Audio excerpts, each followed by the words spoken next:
couch to the bleachers. You are listening to the only podcast in Ontario that keeps you in the game. 5, 4, 3, 2, 1. Alright, let's do this.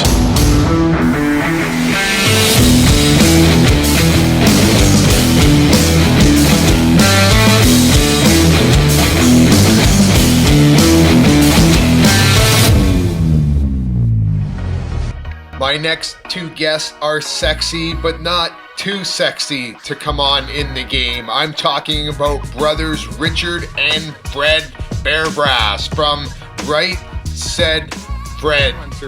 And I wanted to reach out to you guys first and foremost because I came across your new EP, and that's what I want to talk about first is the new EP. I got to say, you know, I am 41, so when I'm Too Sexy came out, I was about 11 or 12 years old. I'm 41 now.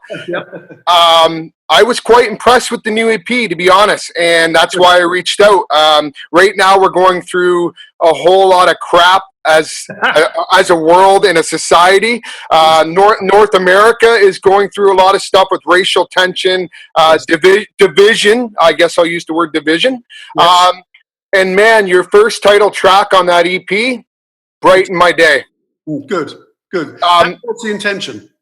Yeah, I want you to talk about that EP. So let's talk about, you know, I mean, right now, people need some good times. I mean, everybody needs it, right? Let's walk through that song first and chat a bit about that EP. So how long ago was that recorded? Obviously, it wasn't recorded for COVID-19 or the stuff happening now, correct? No, it was, the song was written in two parts. Firstly, just to give an overview, my brother Richard and I, we both we both battled with depression for a long time. Part of the reason we write the way we do is to try and cheer ourselves up. The last thing you want to do is sit there and play a minor key and sound like Elbow or that sort of shoegazy stuff. And I'm not criticizing those bands. It's just not for us. Yeah.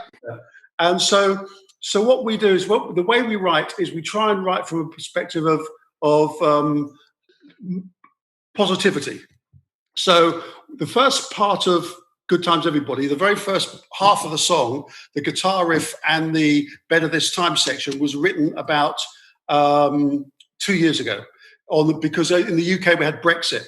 And there was a massive lot of division and a lot of animosity, and it was happening in families, it was happening in relationships. It was insane. So we wrote that, but we didn't release it because we felt we didn't have. It wasn't finished. It just wasn't ready for that time. That time. Well, the thing needed the original idea. We thought it had a payoff, and then when we played it again, we realised it didn't have a payoff. Yes, it was like half a joke.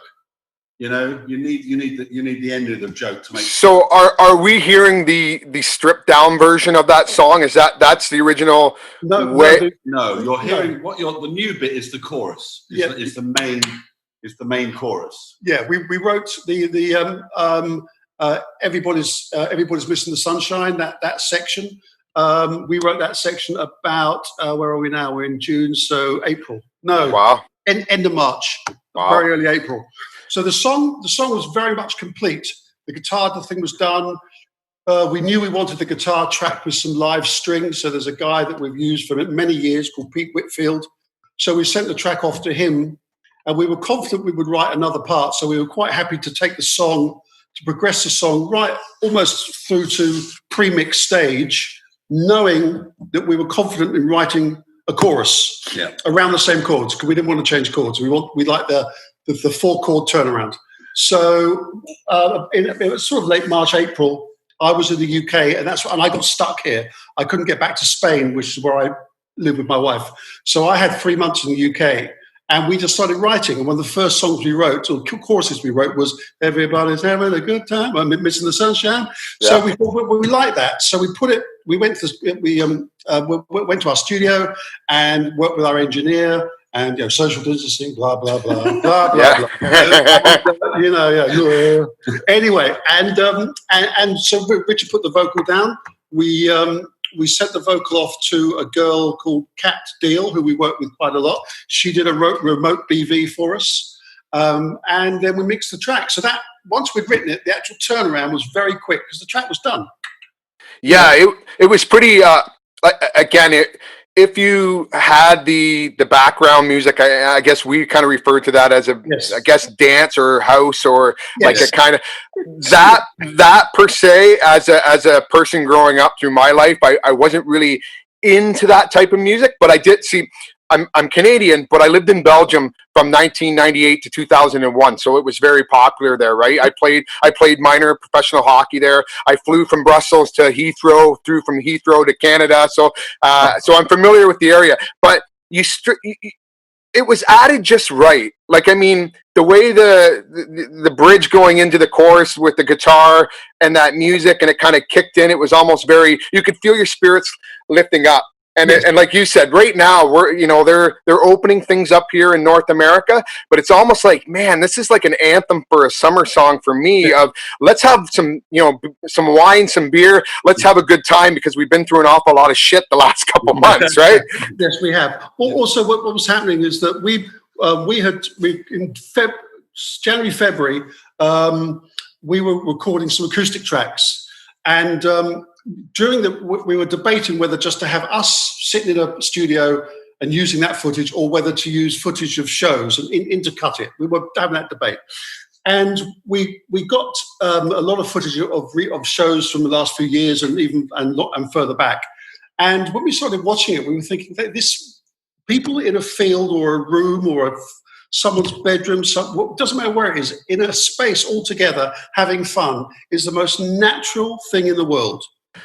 Sharing an experience, sharing drinks, sharing music, sharing the sunshine, whatever the hell it is. It's how we make connections. I mean, when I got married in 2008 and we went to the Dominican Republic, the first group, my wife and I, because we can get into the depression or the isolation stuff later, because in this household there was some stuff with that as well, right? So, but we were kind of people that kept to ourselves. My wife, myself, we went to the Dominican. We met a group, actually, a family of I think 8 to 10. They were from the UK, and man, like you said, it was the drinking the beers, having a good time. They were so social. It was probably the nicest group of people we met, and right away it was talking about musicians from the UK, from Canada, actors but it's the connection, and like you said, uplifting music and music in general brings people together. Yes, and also because we're older than you, and I was around during the 80s dance thing, when the whole summer of fun, and I remember some of the very early dance tracks going back to the early 80s, even late 70s. And I remember being in a club and I heard "Pump Up the Volume" by Mars. Oh yeah. And normally at the time I was listening to Tom Petty, Talking Heads, and which I still love. I was in a club and I just thought, what the hell is this, man? This is it just blew me away. What a track. And then, so we started, so from that point, we've always liked dance music, but we like to try and include guitars and songwrite within the genre. And sometimes, and we don't always stay in that genre anyway, but when we do. And so with Good Times Everybody, we wanted to, the chords are very melodic. We've always liked that 4-tone, which starts with a major 7th. It's a very happy sounding chord and key. And so we just wanted to the music and the lyric to reflect the way the chords sound. When you just strum the chords, they just sound great. And we wanted the song to express that. Yeah, and it's funny how you brought genre and all that type of stuff into this, and we can get onto this in a little bit later. Again, is people pegged you guys, and again, critics. I mean, critics are usually assholes that are not good at music themselves, right? I mean, so they got to critique somebody, right? But people pegged you, and that's how the industry is. And it's Dippy or I'm too sexy. This is kind of what they are. But you got me on the song Tide. Okay, like that one that you actually, okay, so back in the early 90s, we didn't have a playlist because we didn't have the iPod and you connect your songs and put them on your playlist. Tide is actually on my playlist. Okay, and I'm going to get chastised for this, but the vocals in this, I'm closing my eyes at some point and I'm actually hearing kind of like a Canadian artist here, Leonard Cohen. Oh. Okay, I don't like when you hear the Richard, like what, I don't know if you get that when you close it and you hear, okay, certain parts of it is like little grasp of like Leonard Cohen, right? And the music is very well written. Same with the song "Raining in England" that you guys did. The structure of the songs, you're not I'm too sexy. I mean, you guys are actually talented musicians, and people have pegged. No, I mean, people have pegged you into the box, right? So when you hear Tide, when I hear it, I'm very relaxed. I don't smoke marijuana, but it feels like, it's that whole. It's like I could drive in that car and everything goes away. And when I hear the song, it's really weird lyrically, right? I want to ask you about that song because part of it is almost like you're thankful for everything that's been given to you or that has happened in your life. But then when you fast forward to the end, you can't take it with you. Like you can't, when you're gone, and that's it, and everything happened, right? Yeah. So you're being thankful for everything that life has given, right? Said Fred, or yourselves, correct? Yes. Yes. I mean, years ago, I was working as a delivery guy, delivering furniture, and the driver. We were talking about it one day. His son, I think, had been in an accident, and one thing this guy Fred, his name was Fred actually, and one thing he said to me was, "You'll never find pockets in a shroud." And I just remember, I always remember that you have a shroud and there's no pockets in it because there's no point because you can't take anything with you, and that was part of the idea behind that, I think. Also, I think so. It was a cumulative thing. Over the last few years, Mum died she had Alzheimer's for 7 years, and that was a painful thing. Richard's partner died of cancer. Another good close friend died of cancer, and. I'm not sure. I'm not sure if I'm a believer in the afterlife or not. I did see a ghost. I've spoken about that quite a lot online, and I can reiterate the story exactly to what happened to me. But anyway, so I don't know about that, but I certainly know even if there is an afterlife, the stuff we fill our lives up with now, you cannot take with you. Yeah, materialistic stuff, exactly. Right? But you're thankful for the gifts that have been bestowed upon you.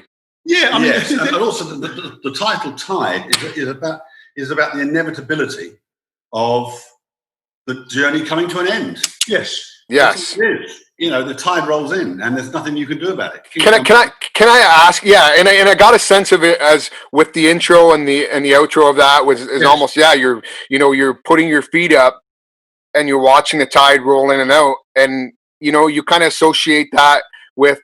I don't want to use the term the ending of life, but when you think of people with retirement, when they're enjoying their life or when they're looking back. Now, I got a question for you about a lyric. One little lyrical box stuck. It almost didn't seem like it fit. I'm like, what the hell is this? Right? Cars, hats, and pussycats. Is that relating to "I'm Too Sexy"? Because the three of them. Okay, because for 2 days it bothered me. I said to my wife, "I love this song. This song is, and I'm playing it for her, and I'm playing it because, like I said, it's on my playlist, Tide." And I get to that lyric, and I'm like, there's something bothering me about this section, right? And then I go back and I say, it's on "I'm Too Sexy," which it started the whole thing as far as for the explosion, correct? Yeah, exactly. Yeah, I mean, awesome. When we had "I'm Too Sexy," we did like loads of bands back then. We did the rounds. We had 30 cassettes, and we took them to every label under the sun, and we got every single label said this will never be a hit record. And when we were playing it, we just thought, I just think they're wrong. This just sounds, So cut long story short, we gave up on a record deal and we got it to radio. And through a manager, a young lady we were working with. And the amazing thing is that it went from a song that the entire music industry hated to a song that just went insane, literally within about 48 hours. It's the maddest thing we've ever experienced in our lives. And so it was great. It's basically saying thank you to the song, because songs come and go, and I love "Raining in England," but it hasn't made us No. But anyone musically can listen to the structure and the composition of the song and appreciate it. Yes, exactly. And "Sexy Out of Nowhere" has fun that and we've got like I know 7 or 8 songs that continually deliver for us in terms of royalties, and those songs enable us to live the life we live and pay for the Radio Englands of this world that we love, but really actually don't. It's a bit like George Clooney doing Ocean's 38. So you guys talked about your mom. So again, I want to relate why I reached out to you guys too as well. We have a lot of North American acts that come onto this show. I kind of picked them personally because it's what people that intrigue me. I had nobody yet from Europe, and you guys are my first European group. You're from the UK, and the reason why is you talked about your mom, and I want to talk about my mom very quickly. This is how closely it relates, and why I asked you guys, and why I searched the UK, and when I saw your EP, I wanted you. So I asked my mom a little bit about her family and how they came to Canada. And my mom said, my father was born on a canal boat at the wharf in Wolverhampton, England. Wow. Okay. His mother had 8 children, and when her husband died, she gave 2 of them to Dr. Bernardo Holmes. My dad was 7 when he was given away, and they brought him to Canada in 1910. He went back to England for the war and met my mother. My sister was born in England in 1944, and she came to Canada with my mom, and my mom was a war bride. My mom had my brother, then had me, but got homesick. We all went back to London, England, and the whole family lived in one council house. 5 of us lived in 2 rooms. Took my dad 9 years to save enough to bring us all back to Canada. In London, we lived in a suburb called Battersea. Oh my God! Battersea is very expensive. It is now very expensive. Yeah. But to her, it was like very poor growing up. They were poor. Yeah, it's right. It's the river divides Chelsea and Battersea.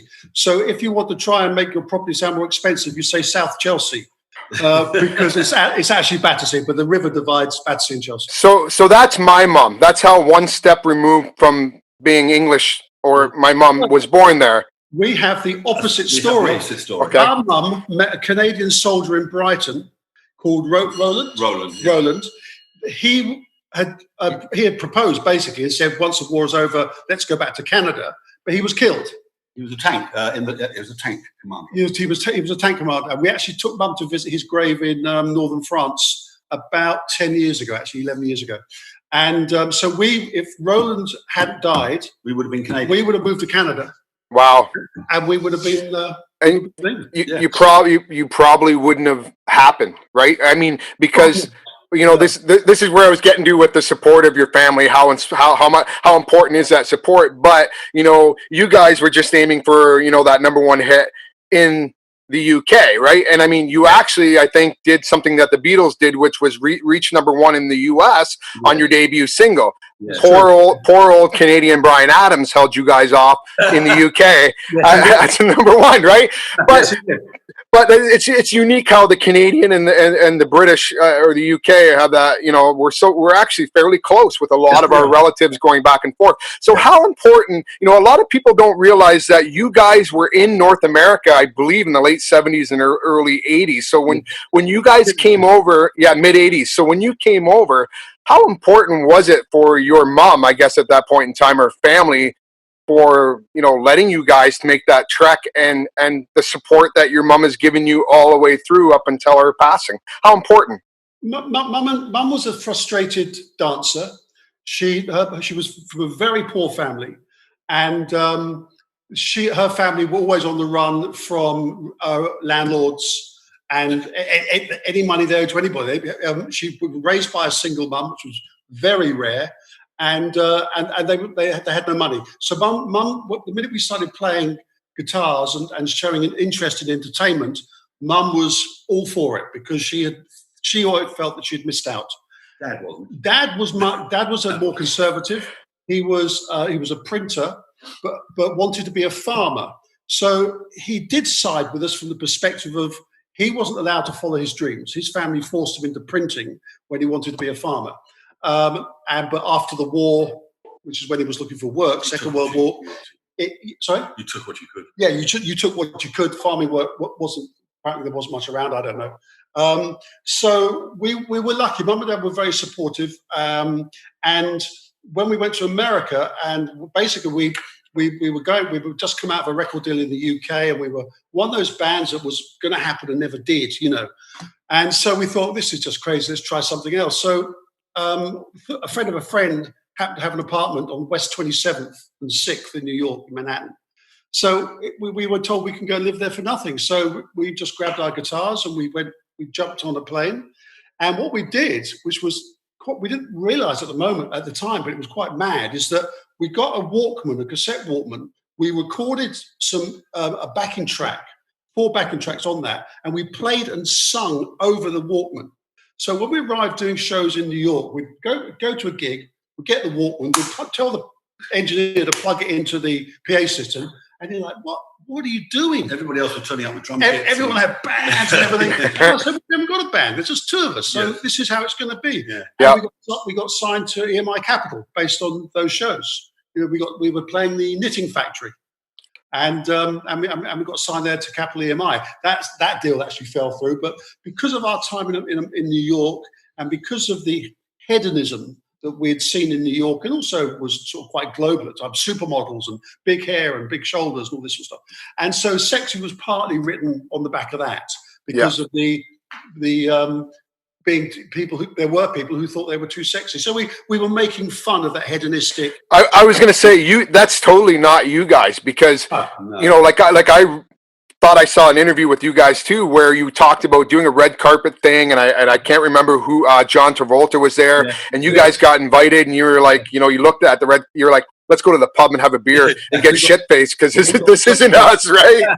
We were so drunk. Yeah. But we met John Travolta afterwards, him and Ray Liotta. They were lovely. Yeah, they were. And they even pretended we weren't drunk. It was very sweet of them. Yeah. But you guys, like you said, it's not you, right? And you guys haven't changed, because if someone put you in a box and labeled you in the music industry as a certain way, you didn't change like some people do, where they, I got to be mainstream, or I got to cave and give in, right? I mean, let's not forget, you guys originally, if I'm not mistaken, were a bit kind of like Billy Idol, leather jackets and the hair and everything back. You guys kind of brought in, and again, when they hear I'm Too Sexy, really, unless they strip the music down or understand music, I mean, you are actually quite good acoustically, which again, acoustic, what people don't understand is it actually shows people's playing ability. I saw a Night of the Living Fred type thing with you guys did it. Okay. That shows ability as musicians, because anybody can do Nirvana and crank out the distortion and loud music.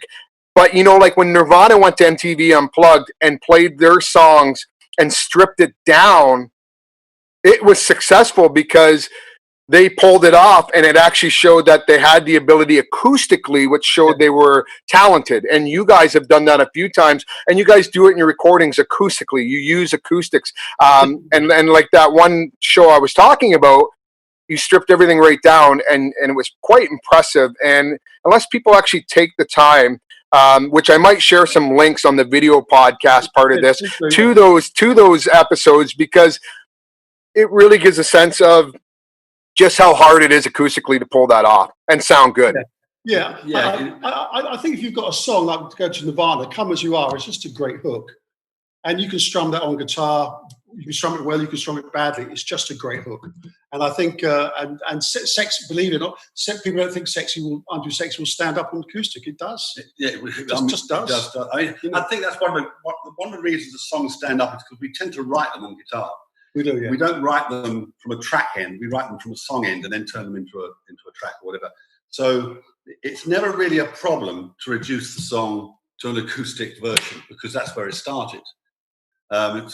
We don't write. We rarely, if ever, write in the studio. We nearly always write back home on guitar. So I think that's why the songs sort of stand up. And also, we started off as an acoustic duo. So we started off, going into pubs and bars and restaurants and stuff, doing that acoustic thing. Yeah. And we got bored with not having 4 on the floor, noise. Yeah. Noise. Yeah. That's what attracted us to the years and years ago. We did our first tour. We had a band called The Actors in 1978. And we did our first tour with an American electronica duo called Suicide. Yes. And that was Marty Rev and Vega. Alan Vega.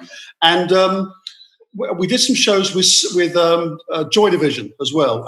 Exactly, so it was us, Suicide, and Joy Division. And what I noticed about both those bands, which we didn't have, was just this low-end analog synth. I'd never heard it live in my life.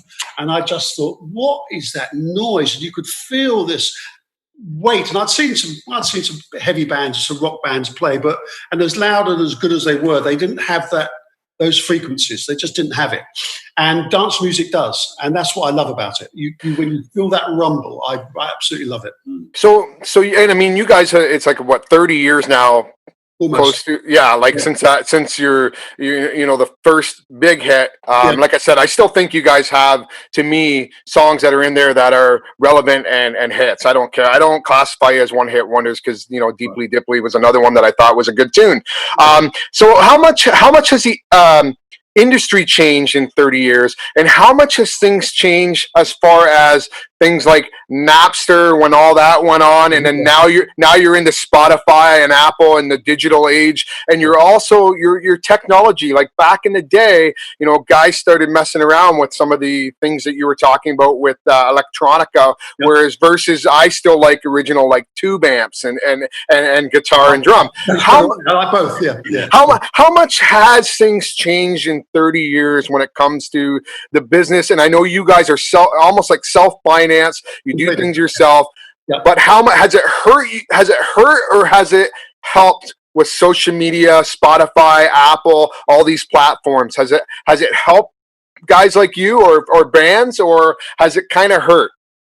I think it's helped a bit of both. I think it's helped from a position of being able to reach audiences that before you had to go through the gatekeepers.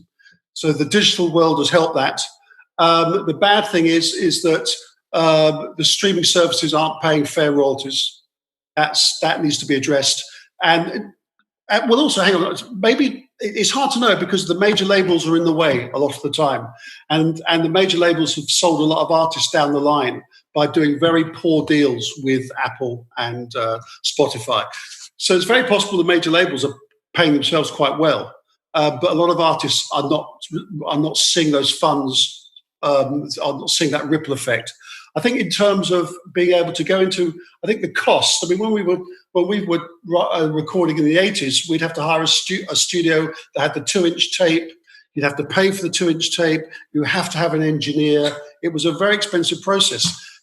The great thing now, particularly if you're a bit of a one-man band and with GarageBand and all the other, Logic and Cubase and all that stuff, if you're confident in those areas, you can get a record sounding pretty amazing without going near a studio. And I think that's only a good thing. Yeah, and does that mean if you have that with an artist that your creativity could be a little better? Because what I'm saying is, you hear stories about record labels and companies where, they would get their nose involved too much, whether it's I'll go back to another Nirvana story when they had that controversial song, Rape Me. The record label, everything came in. They wanted, Walmart got involved. Well, now being more independent or having, GarageBand or whatever mixing thing they'll use, they're able to basically say, I'm the artist. This is how I want my songs to sound. Yes. And they have freedom and control over their artistic ability. Do you agree on that one? Yeah, that is true. Yeah, we were signed to BMG in Europe. Oh, not to them, but through a subsidiary in early 2000. The first thing I must say is, I know we're critical of major labels, but BMG Germany at that time were brilliant. What they did with us was fantastic. But what was very interesting, we were literally backstage at Top of the Pops, waiting to go on. The phone goes and says, cancel the song you're going to perform. This is the song you're going to perform. So suddenly, as the artist, you're backstage, you're in your dressing room at Top of the Pops. Do you have a stand-up row with your record company and Top of the Pops, who at the time were all embracing, or do you just swallow your pride and get on with it? So, and you have a choice. It's a rock and hard place. So we swallowed our pride and we did what we were told because we tried to see the bigger picture. But now we've been although we are self-released, we have been offered deals because major labels want to get their hands on our copyrights for other songs. which we have now reclaimed. Well, not everything, but a lot. And we had to make a decision. Do we just do this our way and rely on word of mouth and a very slow process, or do we go and jump into bed into the belly of the beast, if you like? And what changed our mind is we did a project with a major label last year, a completely different project. And having spent 9 months on that made our minds up. We're not going near that animal ever again. It's just about 2 years ago. It's just miserable, man. We had a song, and the first line was "Making love, making babies." Right? Making love is good, and when you make love to somebody, you make babies, so it's fine. Yep. You think. We were told you can't use that line. Radio won't play because it's censorship. Isn't it a beautiful thing? Or political correctness, or everything. We're having a problem here in Canada, in my opinion. I don't want to get too political because I mean, even all my guests share different political views than me, and I hate doing it. But I'm starting to believe that creativity, like you said, when somebody else is involved, creativity gets killed because we're not wanting to offend people, or we're not wanting to what might not be offensive to you. Now, I'm not talking about the stuff going on with Black Lives Matter. It's like you said, making love, making babies. Yeah. You know what?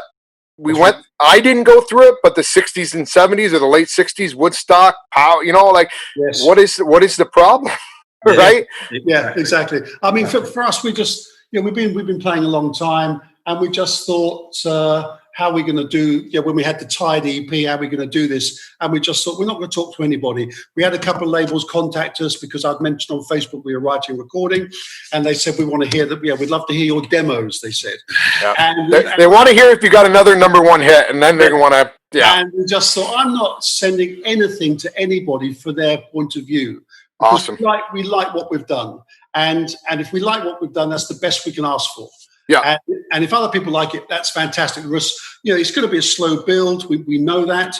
We're determined to release a new EP every probably 3 months, maybe 10 weeks to 12 weeks. We're working on the next one now. So wow. When we just want to start, we've just decided to commit ourselves to product. Well, I shouldn't call it product. No, you shouldn't. I sound like a record company guy. We're putting out new songs. Yeah. So and some of the people like to have a go at us. We're very used to it. At the moment, we've not had a single negative on this EP. It's just been thump. I don't want to make it like I don't like any of the previous music, because I do. But like I said, Tide is on my playlist. I was quite impressed with the 2 songs we talked about, and to me, I'm hearing more musical out of you. I'm it's not, like I said, I wasn't really into the dance stuff, even though the dance type feel is in your remix or master mix.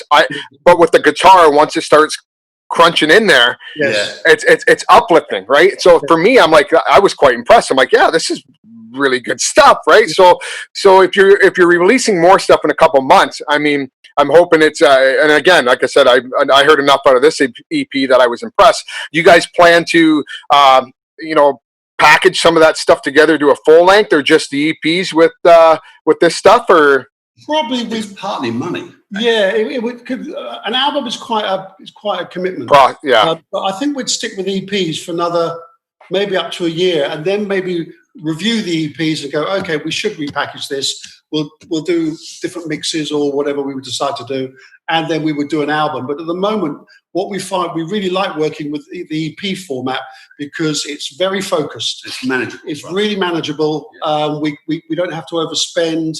We do tend to use studios. Neither of us program. We're not programmers. Richard plays bass and sings. I play guitar and sing. That's it.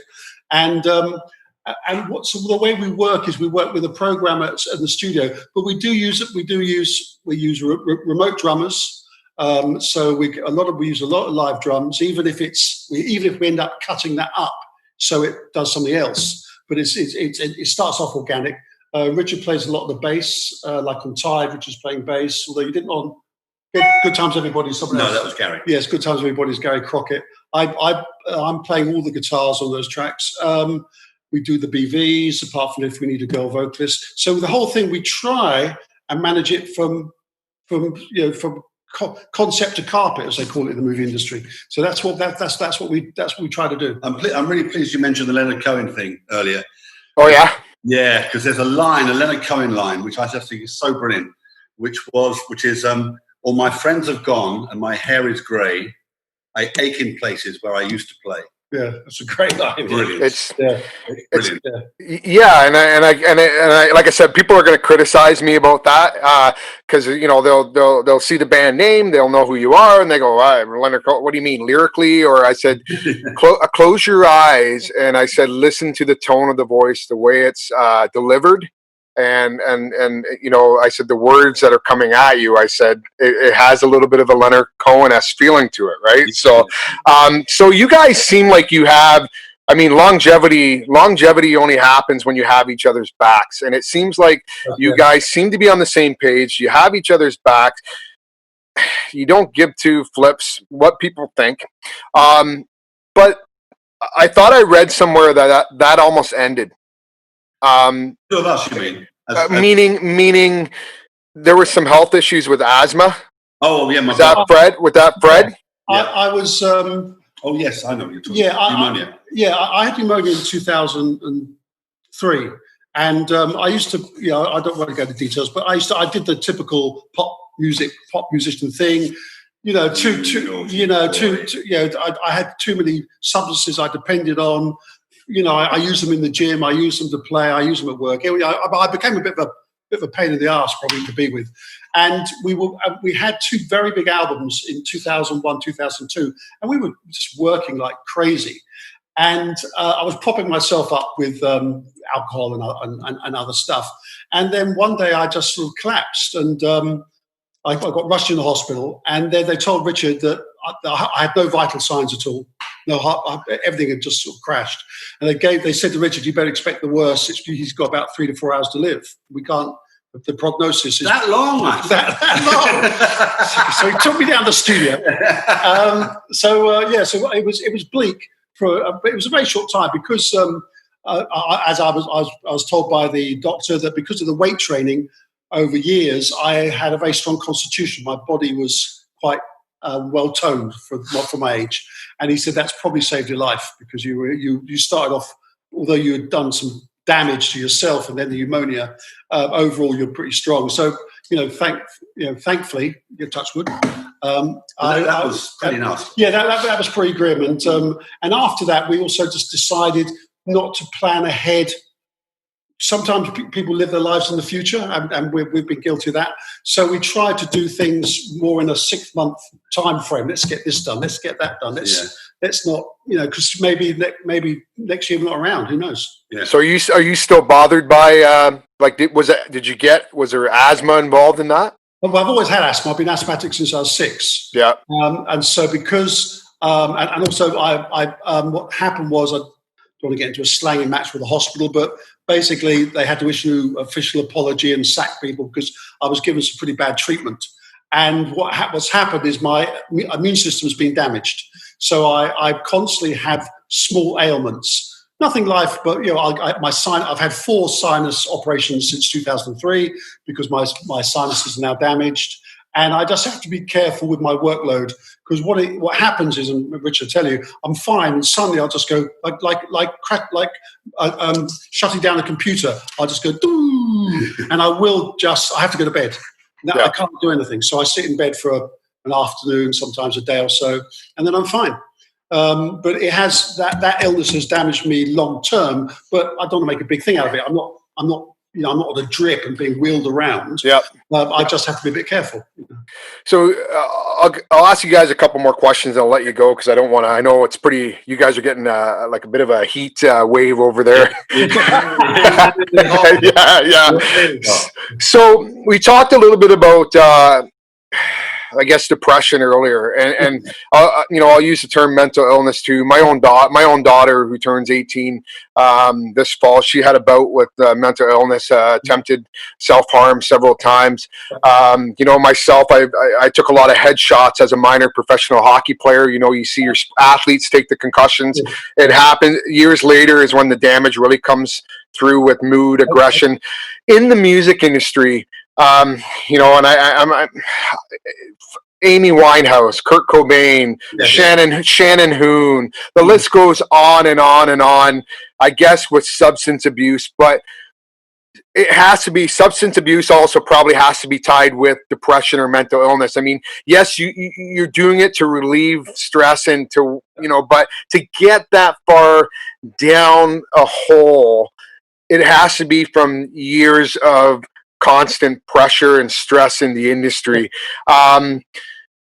Is there a problem in the music industry still, or is it like sports where people are starting to wake up and say, hey, it's okay, or we're struggling, or not just meaning you guys, but artists amongst artists to say, if you ever need anything, reach out and call me. Has it got to that point, or do people just don't give a shit and people are still? I think artist to artist. I see it on social media, artist to artist chatting. I don't think record companies care. You're either making the money or you're not.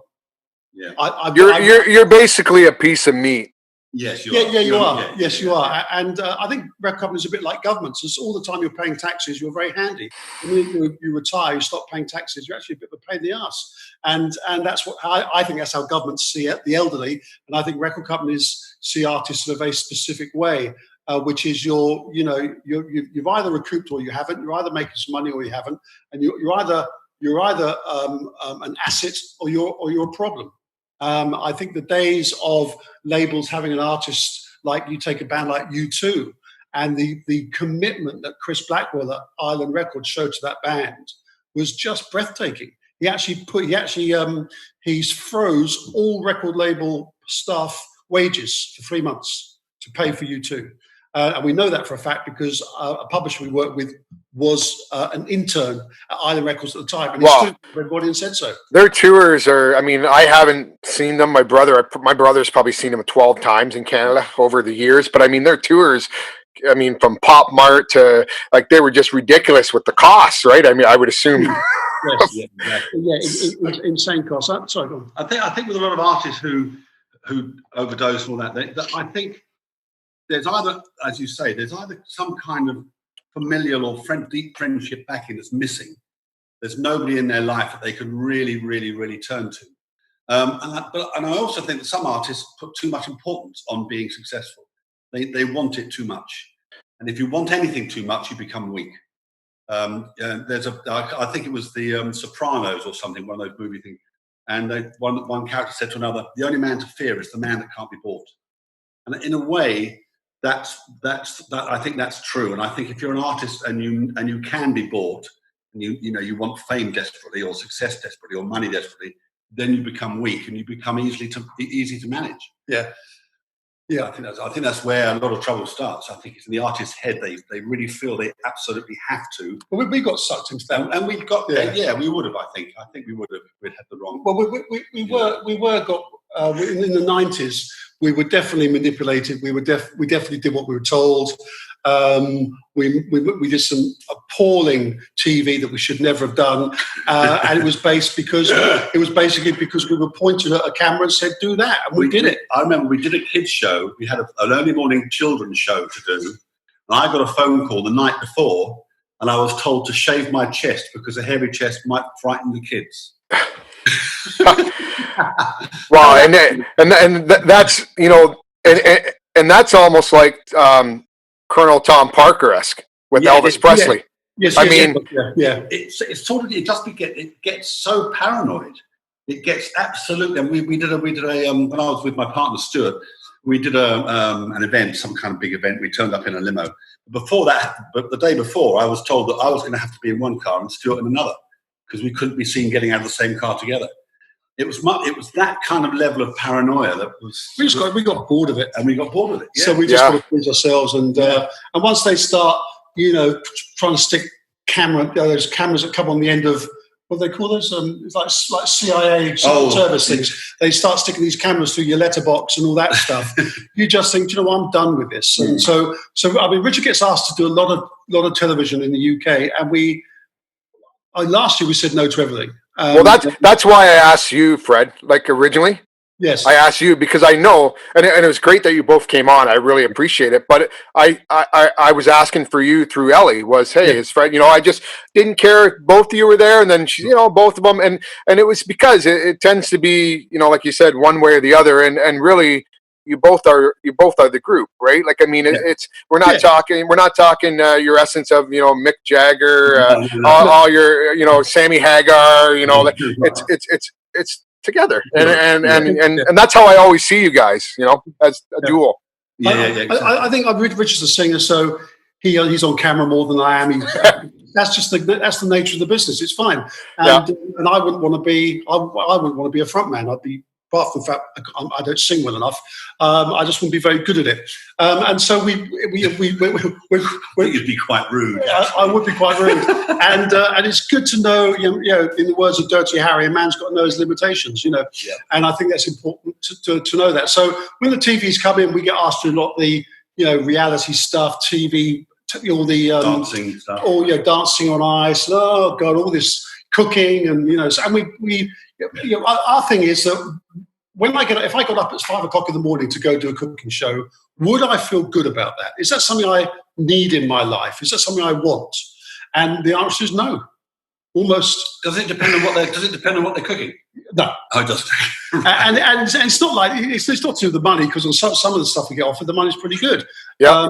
But it's just on what's good for your head. What makes your life better. Well, it's funny that you brought the reality TV thing up, because when I went to Dominican with my honeymoon and we met, like I said, all the English folks that were there from the UK, on our way back, our airplane, we had to stay another day because I think there was a mechanical malfunction.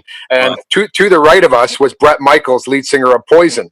And I said to my wife, you know who that is, right? And this was years ago, bandana and the hair and everything. Goes, no, not really. I said, that's Bret Michaels, lead singer of Poison. And she's like, really? And I'm like, yep.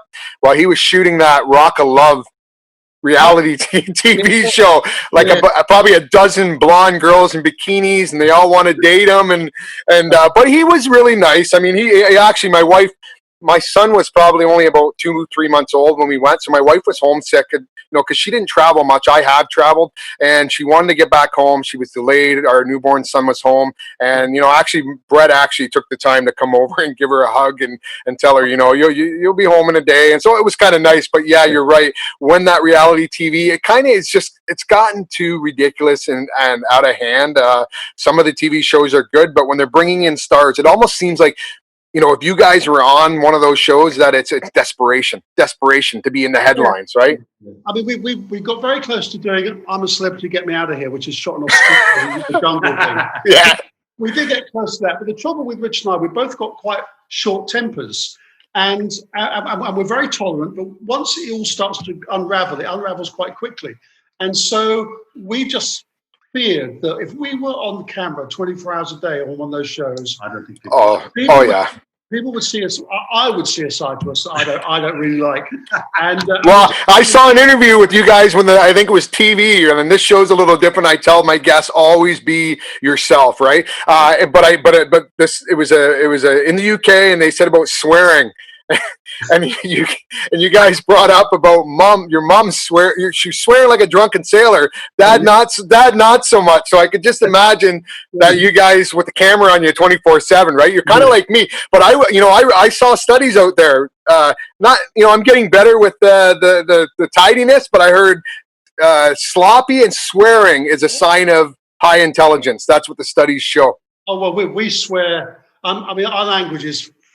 I was about to say fucking dreadful, yeah. but it is. Our language is appalling, and when we were working with this label last year, we lost our tempers, and we were with people we didn't want to be with, and as long as we keep ourselves away, so it's triggers. There's something that triggers, and if you know that does that, then don't do it.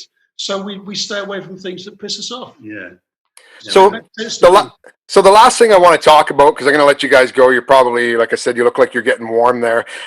Your influences or British music. It's had a lot of influences globally. And you guys now, correct me if I'm wrong, but Fred, did you have some connections with Bob Dylan and some other people? Yeah. What was the connection there? I played guitar for Bob Dylan in '86. We did a bunch of shows in Canada, in fact, and it was in relation to a movie called Hearts of Fire, which is a really appalling movie. But he needed he needed a band to play, to actually who could play and do some proper shows. So I was second guitar. The first guitarist was Red Beach from Winger. And we had what's the sax player with Tina Turner, Tommy Capoli. Yeah, something I can't remember the guy's name. Anyway, we had a good band, and so I did some stuff with Bob Dylan. Richard did a bunch of stuff before that with David Bowie. We both did a load of promo stuff for Mick Jagger and some rehearsals with him, and so we were kind of. We worked with obviously some very talented people, but we always, even back then, we always wanted just to get on and do our own stuff. So the funny part with Bob Dylan, and it's kind of a small connection with a good friend of mine, is did you know Bob Dylan? So you were a part of his band. Did you know that Bob Dylan's band? Now we're going into the '60s, I would say late '60s, early '70s. It would be late '60s, but the band was predominantly Canadian, and that band ended up being called The Band. Take a load off Fanny. So Richard Danko is born in my hometown, Simcoe, Ontario. And then you had Robbie Robertson, who was actually his mom was from a native or like Indian native North American reserve, but married a gentleman out of Toronto. And then you have all the other band members. The only one that wasn't Canadian was Levon Helms, who was, I think, from Arkansas. So it's funny how, and now my friend's dad actually played with Rick Danko's brother, and a bunch of people, like there's connections with Chris Christopherson and other people. So it's funny how in reality, this music world, it's very small when you think about it. You ended up with Bob Dylan, which was really, really cool. So for you guys though, I'll close the segment with the last question with you guys. Who touched you guys the most musically as influences from the time growing up to even now? I'm sure even now you probably grabbed something. Like I said, I saw your EP and I went, this is damn good, right? Now, when I was 11 or 12, I danced to it at the high school or what they call the teen dances. I'm Too Sexy, and it was a cool song. But as I grew up, it wasn't on my list. I was Pearl Jam, Soundgarden. I got stuck into this grunge era, right? But now the last 10 years I've opened up, right? And I'm appreciating music in more genres. And that's why Tide ended up on my music playlist. And even, like I said, with some good times this summer, I'll be cranking that song as well. But who has touched you guys musically from childhood till now, influence-wise? I think David Bowie, Mark Bolan. Yeah. Leonard Cohen, in terms of not necessarily that we would listen to him and say, let's try and sound like that, because we don't sound like that really, although Richard's a bass baritone who can sing in that pitch, but just people who are great phrases with words, or just a very simple hook, the ability to condense. And I love his song Everybody Knows. Leonard Cohen's Everybody Knows. I just think it's a really nicely put together simple message. I think it's very cool. And who else? I mean, sometimes it's just Talking Heads, I think. Yeah. Also, sometimes it's just a song at a moment. It is, yes. So soon after our father died, I was working in a gym, and they played The Living Years on the radio, which is all about his father passing. And I had to go into the loos because I started crying. And so that song will always have that moment. Yeah. So sometimes it's a moment and a song. The song in and of itself is something that touches you just in the moment. At a particular moment. That's kind of how I am. Like I hear something and all of a sudden, either the way the music sounds coming in, now I'm hearing impaired, legally deaf, but I don't pick up what everybody else hears, which is true, which can be a downfall for me listening to music. But what I process coming in and the emotion coming out, makes a decision on whether it goes on a playlist or wow, like how am I I'm connecting with that artist, right? And it's funny how you just said everybody knows.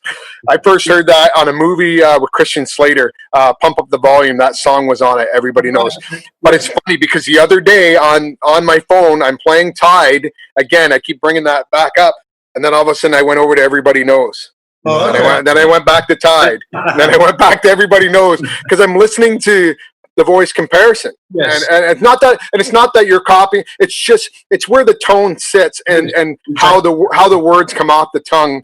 And it's like, wow, like that's pretty cool. I'm like, it's not intended to be that way, but right away my brain picked up and said, hey, this is pretty cool. He's he's in the range with such an exceptional artist like Leonard Cohen. Yeah, he was. A Canadian artist I listen to quite regularly is Frazee Ford. Really? Yeah. Did you not like her? Oh no, like I said, I'm open now to a lot of music. I'm just shocked that, like I said, there's bands here. When you ask Americans about them, never heard of them. When you go ask someone from the UK or Ireland or Germany, they've heard of them. So it's funny how because I remember when I was in Belgium, living in Belgium, and I remember walking into a pub in Belgium and what would crank all the time there, and this was 98, 99, 2000, 2001, was Cuts Like a Knife, Summer of '69, or I Love Rock and Roll. It was constantly on. Anyway, so I'll let you guys go. So I'm going to pump the new EP. I'll post links to all the songs with the videos that you have on that EP. It really sucks with the this pandemic thing that's going on. I know you guys were in Vaughan a couple years ago because here in Canada they're huge right now with bringing back bands, right? Bringing back that era. And it's not like a nostalgia act. It's because, to me, and I'll give you my honest opinion, most of the stuff I hear on the radio is shit. And that's just my opinion with upcoming. It's all this, it's commercialized, it's all the same, but there's no feeling to it. So everybody's going back to these reunion or bring the older bands back, and they've been pretty successful. So are you guys, where are we at right now? That's my last question for you. Is there anything happening, or we're going to have to sit and wait for you guys, Europe-wise, or coming back to North America? Next year, I think. Next year. All our shows up to December have been moved to 2021. We've still got some shows, but they're all out in Eastern Europe. Okay. Through December, and we're back in the UK as of January. And our agent is just it's been a nightmare for him as well. So and also he's in the process of having a baby with his wife. So I've left him alone for a while. But I want to speak to him about going back to Canada next year because it's a very empathetic market for us. Yeah. Well, I mean, we're practically British. I mean, I live in a town where the river is called the Thames River. I mean, I live 25 minutes away from London. Oh, really? Right. So yeah, in London actually, they've got a beautiful festival there where they had Vanilla Ice. They had a couple other artists that played there. It's called Rock the Park, and they do 3 nights in this festival, and it gets pretty big. And it's one night might be more like they break it up into genres. Right. So your glam hair metal one night, more like where you guys might fit in another night, and then maybe like country another night, and it's pretty successful. That's in London, Ontario, and it was called Rock the Park. So, but yeah, I wish you guys nothing but success and luck and also health. You know what? So I'm going to push the EP pretty hard over here. I want some Canadian folks and American listeners. I also have listeners in the UK and Europe as well. So I want to make sure that they're listening to it and they are getting back on board with you guys, because I was quite impressed with what I heard, and I want it to be successful, and I want you guys to continue a very long and lengthy career. So what I'd like to do is just stay in touch. I won't bother you. I can go through Ellie. Well, you've got my email now. Just give me an email. It's fine. Yeah. So if you guys are coming back to Canada, that's cool. We'll stay in touch. And if you guys, you got that new other EP that's going to come out in a few months, I'm excited. Awesome. I'm excited to see what's on that, and we'll go from there, guys. So I appreciate you guys doing this, and I wish you all the best of luck in the future, and wealth and health. Okay. Take care, guys. Thanks a lot, man. Take care. Cheers. making